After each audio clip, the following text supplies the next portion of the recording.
Would you like to introduce yourself and what your role is? Yeah, so hi, my name's Jen. I'm an assistant head teacher at a secondary school in the north of England.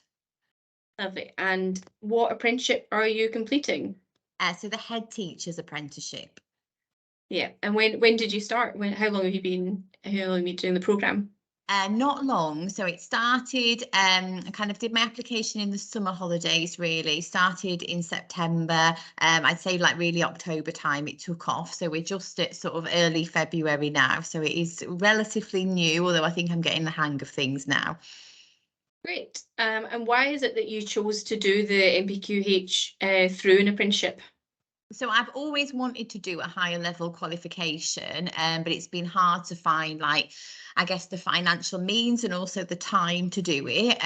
So I was really keen to do the NPQH. I'm just at a point in my career where I'm thinking about the next steps, and it seems good to do that. So I kind of looked around at programs that were on offer, and I just felt that the apprenticeship program was a more complete package. I liked the fact that it wasn't just academic study, that it would be thinking about my skills and behaviours as well as the knowledge. And I thought it was a great way to learn, but also test my learning along the way. And that would help kind of boost my confidence as I get ready for what might be the next step in my career. Great. And I know you said it's been quite early on, but what's been your highlight so far?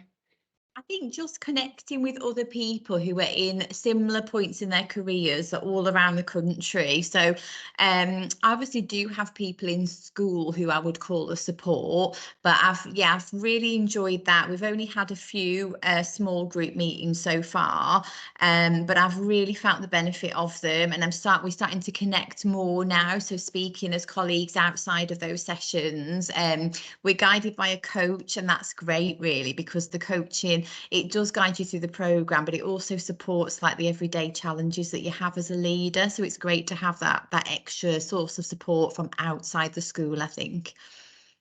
Great, yeah, the coach and tutor are really good, isn't it? Because I guess the apprenticeship, you get more of a one-to-one support, and with the reviews as well.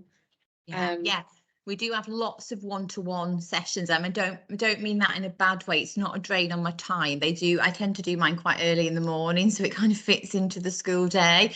But I do find that they're kind of at regular points. So it's a useful check-in to keep you on the program, but also it makes you reflect, which you wouldn't always do when you're kind of caught up in the day-to-day school business, I guess.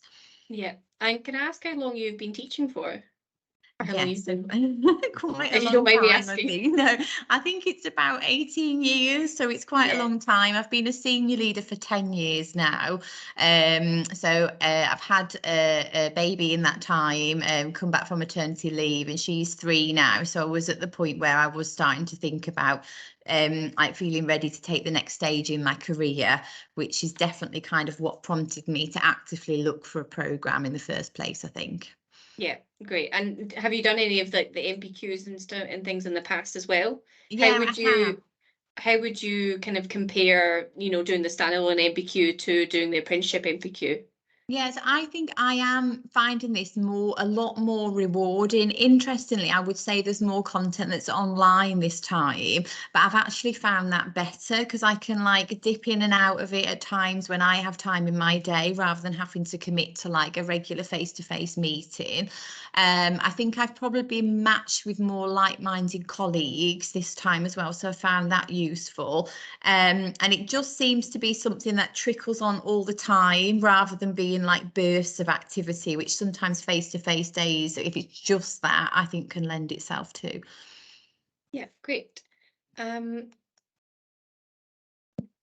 it's been quite early on, but do you see this apprenticeship having benefits on the school and the pupils?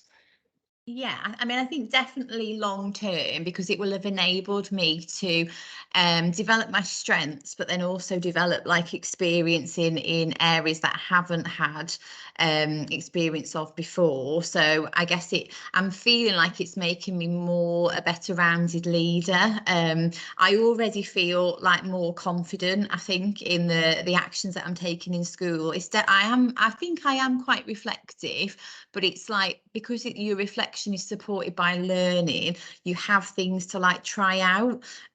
So I think, for example, I felt more able to have difficult conversations with colleagues, and ultimately that increasing that level of challenge that I have with my colleagues will benefit the students. So I wouldn't say I've necessarily seen that yet, but I think we're on the way to having something quantifiable. Yeah, that's great. So it's sort of like, instead of the day just rushing by, you're able to kind of slow down and be like, oh, hold on, we've touched this part. Let's kind of implement that knowledge that I've got from the program. Yeah, definitely. Yeah, And I do really love learning, and this makes me kind of make time for it, and kind of like being smart about how you do your learning. So I've kind of worked out it works really well for me to listen to podcasts. I do that kind of on my drive to work, or if I'm doing exercise, and then it's just useful snippets that you can then link into what you're doing on the apprenticeship and then trial out in school. Yeah. What would you like to do once you've completed your apprenticeship? Have you got a kind of plan for the future where you'd like to see yourself go?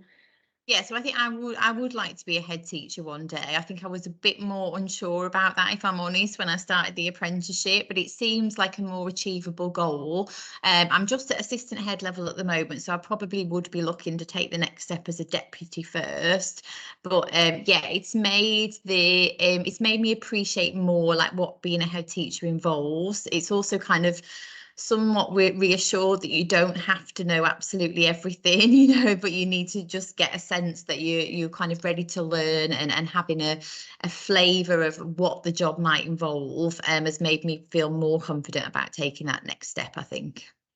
Yeah, great. Do you have any advice of someone that's thinking about applying for apprenticeship?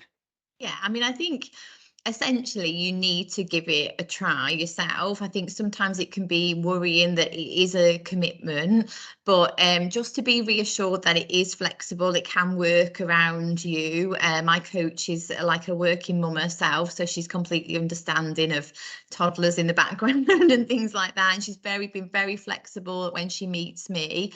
And I think it is important that we make time for ourselves as leaders to learn, because that essentially can it can benefit your work in school. It can make it more time effective, more impactful. So that does save time, although you might feel, oh, can I commit myself to this? So I would say, it's been a really positive experience for me, and I definitely advise other people to try. Very great. How are you finding the 20% off the job training? Like fitting that in during your day? Is that quite easy?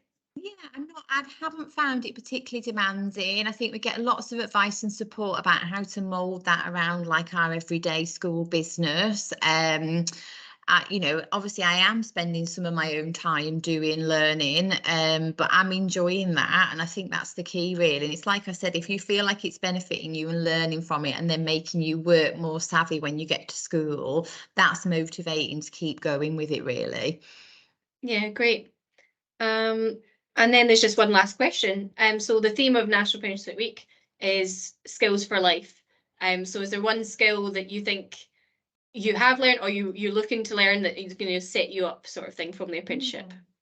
I mean, I think practically speaking, I'm always keen to manage my time better. There are lots of things to do, I think, as a working mum in life. And I think it has encouraged me to think, okay, I've got like 20 minutes, what can I do in that time? So that's definitely kind of helping life-wise. And then I think also just to keep learning throughout your life. My granddad was lucky enough to live into his mid-90s, and one thing he did even till that point was just enjoy learning. And I think that kept him young, it kept him mentally well, it benefited his physical health.